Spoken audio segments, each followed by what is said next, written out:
War zone ಇಂದ ಇನ್ನೊಂದಷ್ಟು updates ಗಳು ಬರ್ತಾ ಇದೆ. ಅಮೃತಸರದಲ್ಲಿ ಪಾಕ್ ಮಿಸೈಲ್ ನಿಷ್ಕ್ರಿಯಗೊಳಿಸಲಾಗಿದೆ. ಪಾಕ್ ದಾಳಿಗೆ ಸೇನಾಪಡೆ ತಕ್ಕ ಪ್ರತ್ಯುತ್ತರವನ್ನ ಕೊಟ್ಟಿದೆ. ಪಾಕ್ನ ಮಿಸೈಲ್ ಅನ್ನು ನಿಷ್ಕ್ರಿಯಗೊಳಿಸಿದೆ ಸೇನೆ. ಪಂಜಾಬ್ನ ಅಮೃತಸರದಲ್ಲಿ ಮತ್ತೆ ರಣಬೇಟೆ.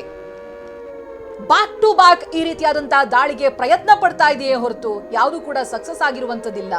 ಅಮೃತಸರದಲ್ಲಿ ಮಿಸೈಲ್ ಅನ್ನು ನಿಷ್ಕ್ರಿಯಗೊಳಿಸಲಾಗಿದೆ. ಪಾಕ್ ದಾಳಿಗೆ ಸೇನಾಪಡೆ ತಕ್ಕ ಪ್ರತ್ಯುತ್ತರವನ್ನ ಕೊಟ್ಟಿದೆ.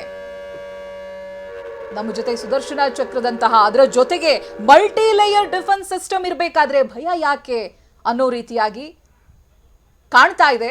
ಗಮನಿಸ್ತಾ ಇದ್ದೀರಲ್ಲ ನೀವು ದೃಶ್ಯದಲ್ಲಿ, ಪಾಕ್ನ ಮಿಸೈಲ್ ಅನ್ನ ನಿಷ್ಕ್ರಿಯಗೊಳಿಸಿದೆ ಸೇನೆ. ಅದರ ಡೆಬ್ರಿ ನೀವು ದೃಶ್ಯದಲ್ಲಿ ಗಮನಿಸ್ತಾ ಇದ್ದೀರಾ. ಪಂಜಾಬ್ನ ಅಮೃತಸರದಲ್ಲಿ ರಣಬೇಟೆಯನ್ನಾಡಿದೆ ಸೇನೆ. ಪಂಜಾಬ್ನ ಅಮೃತಸರ ಭಾಗಕ್ಕೆ ದಾಳಿಗೆ ಪ್ರಯತ್ನ ಆಗಿದೆ. ಗಮನಿಸ್ತಾ ಇದ್ದೀರಲ್ಲ, ಈ ಕ್ಷಣಕ್ಕೆ ಅಲ್ಲಿ ಏನೇನು ಆಗ್ತಾ ಇದೆ ಅನ್ನೋದ್ರ ಡೀಟೇಲ್ಸ್ಗಳು ಬರ್ತಾ ಇದೆ. ಪಾಕ್ನ ಮಿಸೈಲ್ ಅನ್ನ ಸೇನೆ ನಿಷ್ಕ್ರಿಯಗೊಳಿಸಿದೆ. ಡ್ರೋನ್ ಅಟ್ಯಾಕ್ಗಳು ಫೇಲ್ ಆಯಿತು, ಮಿಸೈಲ್ ಅಟ್ಯಾಕ್ಗಳು ಫೇಲ್ ಆಗ್ತಾ ಇದೆ.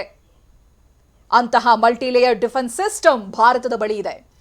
ಇನ್ನು ಈ ಮಿಸೈಲ್ಗಳನ್ನ ಹೊಡೆದುರುಳಿಸಿದ ನಂತರದಲ್ಲೂ ಕೂಡ ಜೀವಂತವಾಗಿದ್ದು ಅದನ್ನ ನ್ಯೂಟ್ರಲೈಸ್ ಮಾಡುವಂತ ಪ್ರಕ್ರಿಯೆಗಳಾಗಿದ್ದನ್ನ ಕೂಡ ನಾವು ಗಮನಿಸ್ತಾ ಇದ್ವಿ.